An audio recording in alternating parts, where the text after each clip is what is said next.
Welcome back to Oxford News Now. I mentioned before the break that we would be talking to Tim Walker, local author, and who is talking about his book, The Thames Valley Tales. You are local in the sense that you're in Berkshire, so you're very much in this Thames Valley. But you brought personal experience into writing some of the stories. You know, you have knowledge of the area, and that informed some of the story choices and the location choices. Yes, there's a lot of me in a lot of these stories, and I won't say what bits where. But some of them, like for example, the Colnbrook Caper, is based on a friend telling me that he worked in a travel cash business near Heathrow, and the story sort of came from there. So some of it's sort of third-party experience, and some of it's from news stories, like Blue Sky Thinking is based on a real prison break that I read about in the paper. So talk to us a little bit about the style, the different styles of the books, the different topics, the different like detective fiction or murder mysteries or that kind of thing. How did you choose? Is it just personal preference, what you like to read, you like to write? Yes, I guess so. I mean, I do read a lot of different genres, so I've had to go at doing my own murder mystery, and I've called it Murder at Henley Regatta. I did work at Henley Regatta one summer job many years ago, so I've drawn on a little bit of experience there. The murder story bit is completely made up, but I did have to follow the genre pattern by throwing up a bit of a smokescreen before, you know, the reader can try and work out who the murderer is. And that recently has been picked up by an anthology of new emerging British writers, which will come out later this year. When you come to conceptualising writing a book, it must be kind of, there are little things that just stick in your mind, little bits of information. You go, oh, that would be a great kind of thing to grow a story around. Yeah, absolutely. I mean, some of it is based on incidents that have happened to me or places I've visited, such as the White Horse. I visited there earlier this year and bought the National Trust booklet and was basically read around the history of it and was inspired to write a story about it. So sometimes it's personal. There is a story about me going for a job interview from Maidenhead to Bath, and I started reading about the Roman road, the A4, and I came to understand that the Saxons had called it the Devil's Highway. So that became the title of a story, The Devil's Highway. So again, a personal experience of mine mixed in with a little bit of history. But it's an area which has a great deal of history. You know, I imagine there's a lot of kind of intrigue and history in the place to just, you know, grow your stories from. Think about something like Midsummer Murders. You know what I mean? They can get, you know, legions of people being murdered in one kind of collection of Oxfordshire and Buckinghamshire villages. So Yes. You've chosen an area which is very rich in kind of subject matter.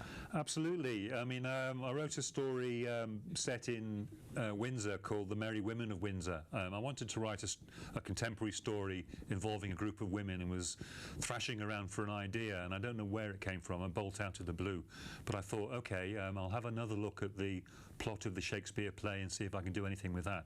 And that was how I ended up writing a sort of modern-day version of The Merry Wives of Windsor, called The Merry Women of Windsor. So that's in there as well. So yeah, really, I mean, I suppose it's my imagination, really, you know, what sparked it. And if I think there's a story there, then I can work on it. But your journey to your authorial debut is you know, it spans many continents and many different job titles and all kind of circumstances. Yes, I mean, I was a humble cub reporter in Liverpool when I left school, and then I went to do media studies in South Wales and gravitated to London. But the great sort of creative media job didn't materialise, and I ended up in marketing for one of the newspaper publishing companies in London, where I was for 10 years. And then in the mid-90s I went off to Africa to do voluntary work, and I ran training courses in educational book publishing in Zambia for indigenous publishers.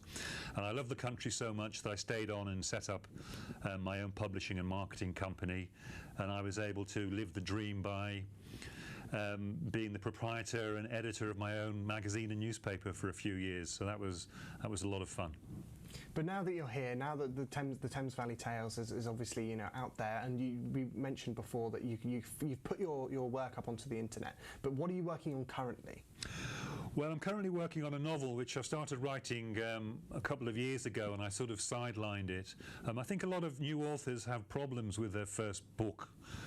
sometimes daunted by writing something that's of length, really, so many thousand words. So I thought, right, I'm going to get around this by blogging a fiction story. So I blogged The Life of George for a year and a half, and then I took it down off my WordPress site and reworked it, and I'm now trying to put it up as a novel, chapter by chapter, on an American website called Chinillo.com. So The Life of George, I'm up to chapter 3 now on Chinillo.com with The Life of George. You mentioned, The Life of George. We've got a little picture of the cover here. Obviously, you mentioned, we're only on chapter 3, so yes. Early days yet. But do you already know? This is a question I've always wanted to ask an author. Do you know what the ending of The Life of George is already? I do. The story is essentially finished because, as I said before, I blogged the complete life of George, so I know what the story is. But what I'm doing now, because I work in a kind of haphazard way and I have concentration issues, Chinillo is the perfect vehicle for me, because what I'm doing is reviewing what I've already written, tidying it up and putting it up chapter by chapter, one chapter per week. And that is a method that's suiting me fine at the moment. And I do know where I'm going with The Life of George, but I've just had a brilliant idea for a new chapter. So I'm also adding in new material as well as I go along. But also, you mentioned Chinillo, but generally putting your work online, it is not only a kind of a helpful process for you to allow to edit your own work as it goes on, but also the exposure that it gains you. And you mentioned being picked up by this website. That must be a great way for you to get your work out there without having to jump the hurdles of traditional publishing. Yes, and the first thing is I'm not trying to make a living as a writer. I'm doing this as a hobby, really. But the internet provides a tremendous opportunity for exposure. So I've put Thames Valley Tales up on Amazon Kindle, which is essentially free, although they do have quite a few onerous conditions in the small print, which you find out about later.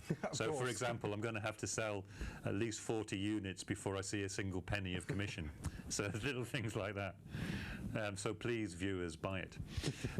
So anyway, it's on Amazon Kindle, and they do give you a very helpful how-to book, so you can do it yourself. And I got my cover designed through a website called Fiverr.com, and that is $5 US for a first pass. And the way to use Fiverr.com is to come up with your own concept yourself, and develop it as much as you can before you actually involve an online graphic design company. Because if you can basically say, this is what I want. So in the case of this, I sent them the various elements, the title, the picture, and said, this is what I want. So it was a fairly painless journey to get to the actual cover, which I felt was good enough. And I spent less than £10 on that, so can't go wrong there, can you? Absolutely, absolutely not. So you've got a little section here from The Tiger's Foot, and this is the story you were telling me about before. It's very intriguing. So if we could ask you to just a dramatic reading, as it were, from the author, Tim Walker, reading from The Tiger's Foot. The Tiger's Foot is set in Oxford, so I feel it's appropriate, and I'm going to read you the last 2 paragraphs. The mists of Isis rolled along the riverbank, moonlight illuminating the ghostly fog as it wrapped its tentacles around the bridge. 2 students tumbled out of the head of the Thames pub, the last to leave, and made their way onto Folly Bridge, pausing only to urinate over the side into the murky river. Lurching like drunken sailors, they moved on, water lapping against wood the only sound. They imagined they were walking on clouds as the mist licked around their ankles. On padded paws he approached, ears pricked forward and yellow eyes fixed on the shapes in the mist. Crawling stealthily, he reached the stone parapet at the entrance to the bridge and waited.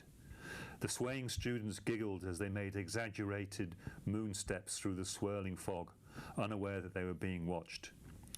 Barely 10 feet away, the beast broke cover and rushed them. A growl of aggression preceded a leap and killing blow to the neck. Surprise was the last look etched on his face as he fell forward, enveloped in the mist. The other student broke free and managed a cry of fear as he ran for his life across the Bridge of Follies, scarf flapping in the still night air. Never turn your back on a tiger. Absolutely fantastic. Tim Walker, thank you very much. They're reading from The Tiger's Foot. That was, I very much enjoyed that. Very, very evocative. Maybe it was the fact that it was set in Oxford, but I very much enjoyed that. Thank you very much for coming in. Best of luck with The Life of George, and I'll be sure for all our visitors to go out and check out the Thames Valley Tales. It's on Amazon Kindle store, and we know he has to sell 40 units, so make sure make sure he gets Click away a number. Thank you very much for joining us. Thank you, Fraser.